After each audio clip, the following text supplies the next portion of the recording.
Sergio Vieira de Mello. Before we move to the very last... Sergio's life and legacy derive from my 16 years with him. Sergio was a man who never turned down an assignment, no matter how difficult and dangerous, or as others have put it, who handled one impossible task after another. He was a man, to borrow the words of Thomas Paine, whose country was the world, whose religion was to do good. 69, if he hadn't been killed... We are grappling with a level of conflict and insecurity that seems to exceed our will and capabilities. With more refugees than ever before, with new wars erupting on top of existing conflicts, some already lasting decades. We see a rising tide of nationalism, masquerading as patriotism, and the reemergence of policies encouraging fear and hatred of others.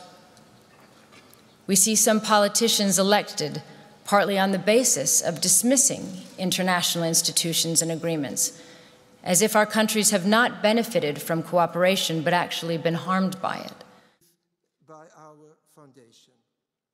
I am a proud American, and I am an internationalist. I believe anyone committed to human rights is. It means seeing the world with a sense of fairness and humility and recognizing our own humanity in the struggles of others. It stems from a love of one's country, but not at the expense of others. From patriotism, but not from narrow nationalism. If governments and leaders are not keeping the flame of internationalism alive, then as citizens, we must. The challenge is how to restore that sense of balance and hopefulness in our countries, while not sacrificing all we have learned about the value and necessity of internationalism.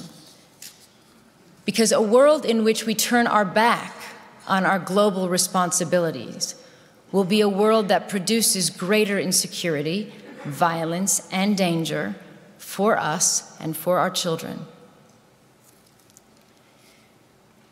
This is not a clash between idealism and realism. Leaders of today who join us here. The best thing you can do, if it's that guy in some office, there's only one choice. Demanded.